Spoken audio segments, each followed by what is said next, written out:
The roar of the crowd is a living thing.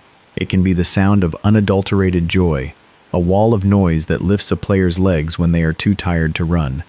It can be a wave of pure, unadulterated energy that seems to shake the very foundations of a stadium. On a hot night in Mexico City for the 2026 World Cup opening ceremony, that roar wasn't just for a goal.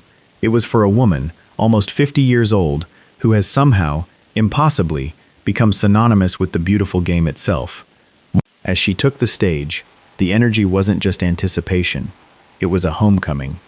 This wasn't just another performance. This was history. This was the fourth World Cup she had graced with her presence, a feat that, in the world of music and sports, is almost unheard of. She has become the Queen of the World Cup, Sobug, a title she has earned not just with her music, but with her resilience, her passion, and an unbreakable spirit that connects the rhythm of her hips to the heartbeat of the world's biggest sporting event. This is the story of Shakira, a girl from a broken home in Barranquilla who danced her way through poverty, heartbreak, and doubt to become the voice of a generation. And it all started with the smell of glue. To understand the woman who commands the global stage, we have to go back to a sweltering day in Barranquilla, Colombia. In 1985, Shakira Isabel Mebarak Ripoll was just 8 years old. She was a precocious, observant child who was already writing poetry and dancing for anyone who would watch. But on this particular day, she came home to find the apartment completely empty. The air conditioning, the furniture, the cars, everything was gone. Her father, a successful jeweler, had lost everything in the economic downturn. For a young child, the feeling of your world literally being stripped away is a traumatic one. Shakira remembers that anger, that confusion. "I couldn't believe my eyes. I couldn't believe how my parents allowed such a failure in business," she said years later. She was livid, not at the world, but at her parents. They had let this happen. In her childlike mind, their failure seemed like a betrayal. It was a moment that could have broken a young spirit, filling her with a sense of victimhood and resentment. But her parents had a lesson to teach her, one that would shape her entire life's purpose. They took her to a local park. In the park, she saw children who were orphans living on the streets, barefoot and sniffing glue to numb the pain of their hunger. Her father pointed to them and said, "Look, these kids have it much worse than we do. You can't let this break you." It was a brutal dose of perspective, but it was also the spark of an immense fire. At that moment, standing in the dust of that park, the young girl made a promise to herself. It wasn't just a childish fantasy. It was a vow etched into the fabric of her being. She promised to succeed to vindicate her parents' economic position, to restore their honor. But more than that, she promised she would never forget those children. She would find a way to help them. It's a story she has told countless times, a testament to how the darkest moments can forge the brightest lights. This was not a girl who would be defined by the poverty she saw. She would be defined by the drive to overcome it. From that day on, Shakira was a force of nature. She threw herself into her art with a discipline that bordered on obsession. While other kids were playing, she was writing songs. By the age of 4, she was already dancing, her hips moving with an innate, sensual rhythm that would become her signature.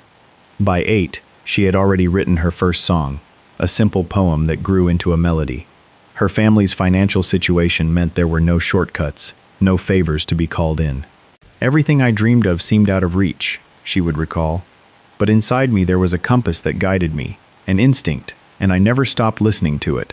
It wasn't just a dream, it was a survival mechanism." She put on shows for her friends and family, demanding their attention and applause. She got into the habit of performing at school, and even at traffic lights in Barranquilla, just for the chance to be heard. The lack of money was a constant companion. In a 2025 interview, she remembered those times vividly. "There were no social networks. There were no shortcuts to achieve my goals. I had to work hard, like sculpting stone in the sun." It's a crucial detail to remember because she didn't have the luxury of a viral TikTok video or a YouTube channel to launch her career. She had to win over record executives in a time when the industry was gatekept by powerful men. Her family, though they had lost their wealth, never skimped on one thing: her education. They believed in her mind, even when the world seemed determined to doubt her talent, and that education gave her a clarity of vision that was unique in the world of pop music. At 13, she signed a deal with Sony Colombia. It was a monumental achievement for a girl from the provinces. She released her first album, Magia, which was essentially a collection of songs she had written since she was a child.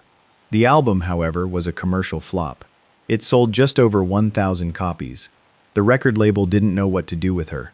Her voice was a weird, powerful, almost goat-like thing that didn't fit into the pop molds of the time.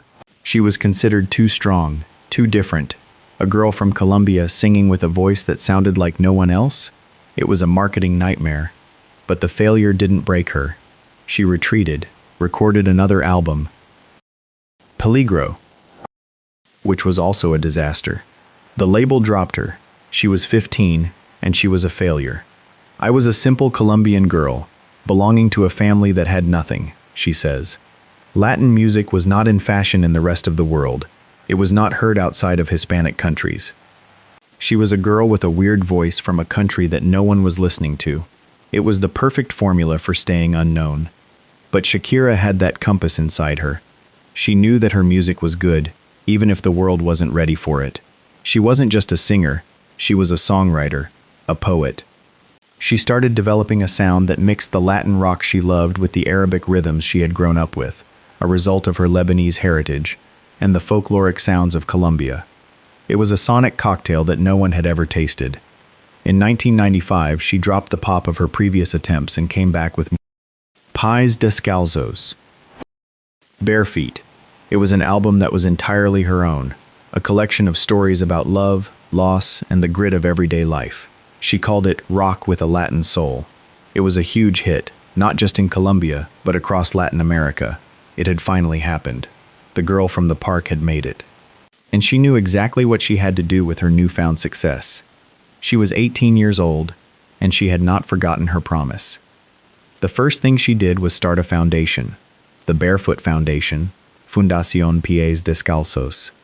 Her dream was to build schools and create opportunities for the very children she had seen in that park years before. She wanted to prove that education was the only weapon against poverty. Education is without a doubt the best strategy to fight poverty, she said. And if we all want a safer world, we have to invest in education. IT. The success of the Pies Descalzos opened the door to the next chapter of her life, the one that would make her a global superstar. It also brought her to the attention of the man who would help her cross over to the English-speaking world, Gloria Estefan's husband, Emilio Estefan. It was the late 90s, and Latin pop was having a moment, but it was still a niche. Shakira, however, was a beast of a different color. Estefan wanted her to be the next big Latin crossover, but she had to agree to sing in English. Shakira, who had barely spoken English at the time, hit the books and the dictionary, teaching herself the language. It was another sculpting stone in the sun moment.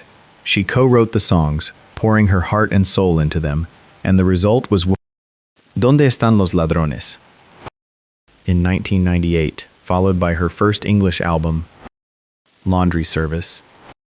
In 2001, it was the release of Whenever, Wherever that changed everything. It was an unapologetically weird song, mixing Andean panpipes with a rock guitar riff. It was this strange sound, paired with her incredibly powerful voice and hypnotic belly dancing, that the world hadn't seen before.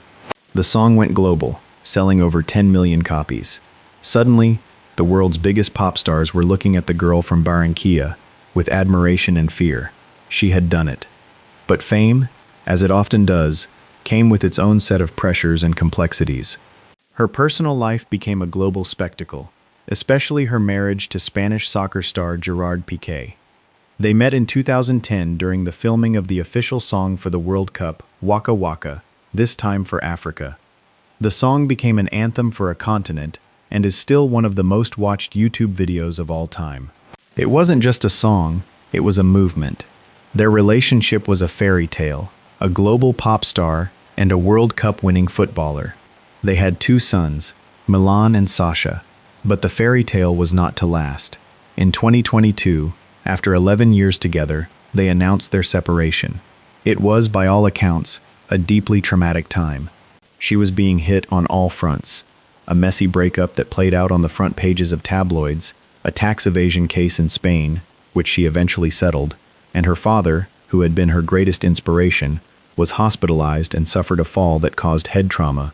"My life fell apart," she told the New York Times. She felt broken, publicly humiliated, and deeply, deeply sad. The scrutiny was relentless. It felt like the end. She retreated, and many thought that was it. The whispers began. "She's done." It seemed she had reached a point that breaks most people. She was a woman who had built her career on strength, and she felt powerless. "For the well-being of our children," they wrote in a joint statement, "we request respect for our privacy." It was a dignified end to a very public relationship. But here's the thing about Shakira.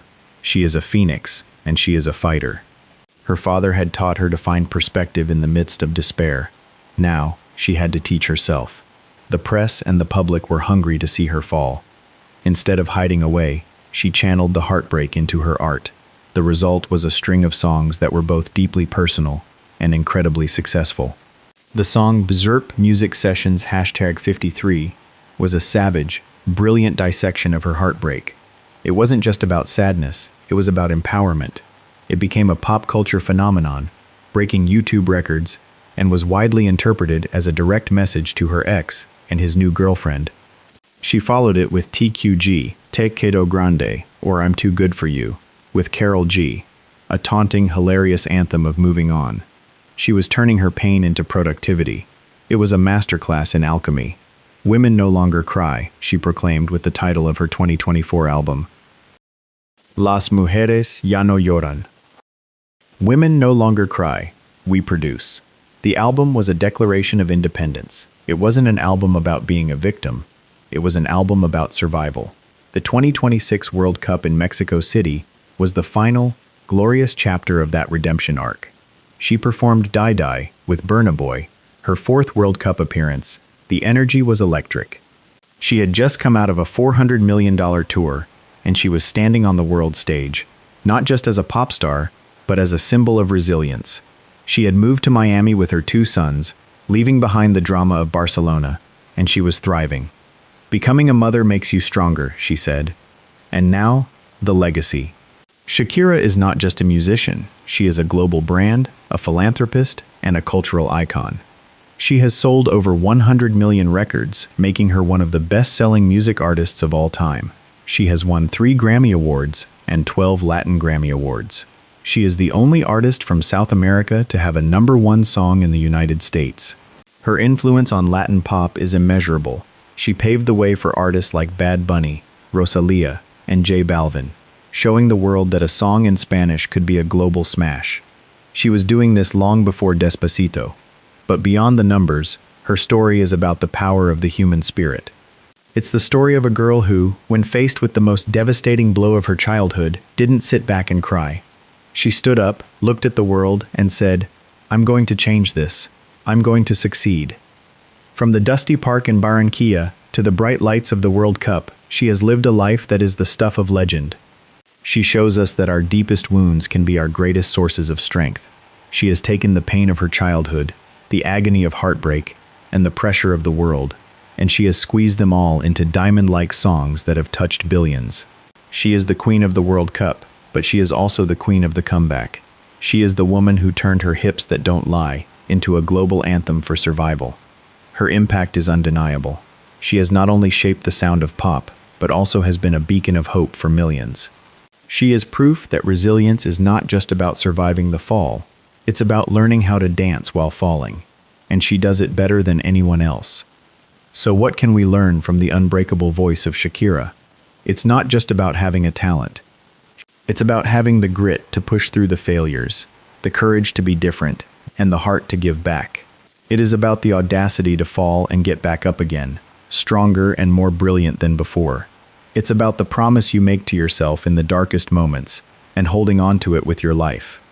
Because if you hold on tight enough, one day you'll find yourself standing on the world's biggest stage, and the roar of the crowd will sound just like vindication.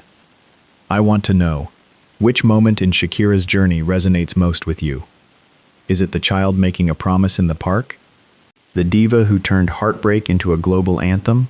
Or the woman who returned to the World Cup stage, stronger than ever?